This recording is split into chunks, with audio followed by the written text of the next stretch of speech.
We're at Daytona Beach Shores where we talk to the police department here who's using Brazilian Jiu-Jitsu as one of its training methods. They're teaching their officers, starting with their recruits at the academy and then also their current officers, how to use this martial art form.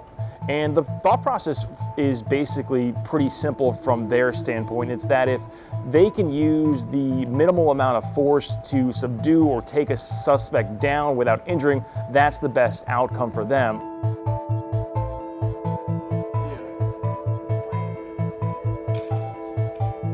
So over the last several years, we've seen some really bad outcomes when law enforcement was attempting to control unarmed people. We've seen officers elevate all the way up to deadly force. And when that started to happen and it became more public, the jiu-jitsu community started to reach out to law enforcement and said, we have tools that we think can help you. They picked this up actually from a police department over in Marietta, Georgia. They had been doing this for a little bit over a year now.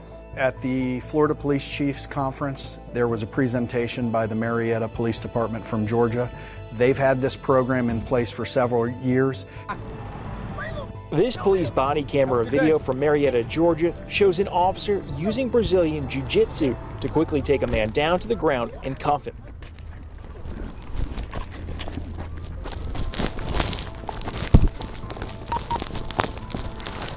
Yep. You gonna beat mine? Yep. There you go. There's your chance. You missed out. They have data that shows it reduces injuries to officers, injuries to suspects, and that it cuts down on the uses of force overall and with tasers. So the Shores is trying to replicate that here. So they're having their recruits in the academy. They are training basically twice a week in Brazilian Jiu-Jitsu, and that training is continued once they graduate the academy. So they'll get close to about a year's worth of training or so before they head out there on their own and start to interact with the public. Yes, my name is Enrique Rosario. That is E-N-R-I-Q-U-E. Last name Rosario, R-O-S-A-R-I-O. So I respond to a medical call. Guy is intoxicated and he has a gash on the back of his head. He sees my paramedic and my paramedic goes to do what he does, do his duties, and the guy attempts to smack him in the back of the head. At that point, me and another officer that also trains in Jiu-Jitsu do a takedown that we've learned in Jiu-Jitsu and get him to the ground and take the situation from a 10 to back to a 2. I've seen the smallest people beat the biggest people in Jiu-Jitsu, and I've seen it on the street, so it happens. It's all about leverage and body control. It's Brazilian Jiu-Jitsu, which is a little bit different. So basically, it's a martial art essentially that uses the minimal amount of force necessary to bring somebody down to the ground, to restrain them, using pressure points, using momentum, so that even a smaller person could basically take down a person who's bigger and stronger than them.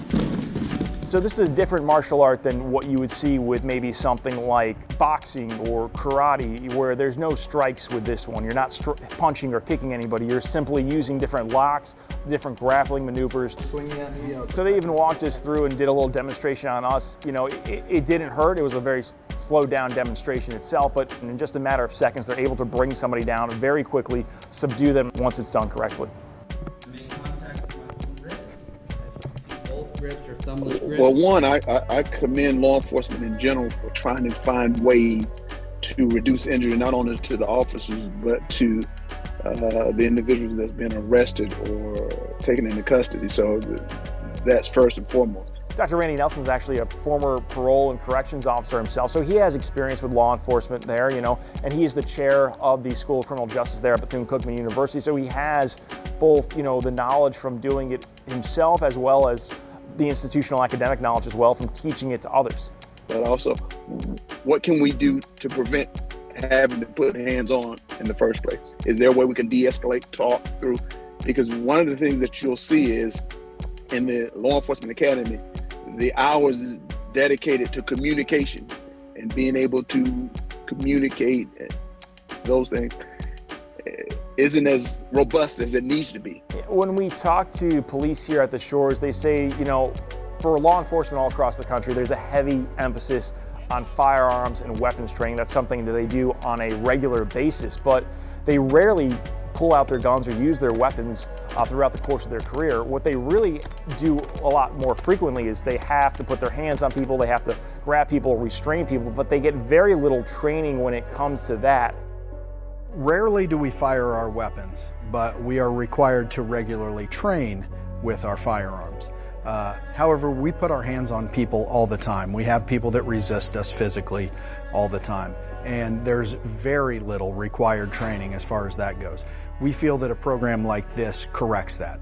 There's concerns that this may be something that's just the next, new thing for police to try before this falls by the wayside and they move on to something else where it doesn't live up to the expectations that they have. But the Shores feels confident it will. They've looked at what Marietta has done and the data produced by them, and they feel that's enough to show that there is some legitimacy to this and that this can work and work efficiently. And when we looked into that, we believe that defensive tactics training based in Jiu-Jitsu is the best answer that we have for controlling subjects. So we encourage it, we pay for it, and we fully support it. I believe it could change it for the better if more people were trained in some sort of martial art, ground fighting.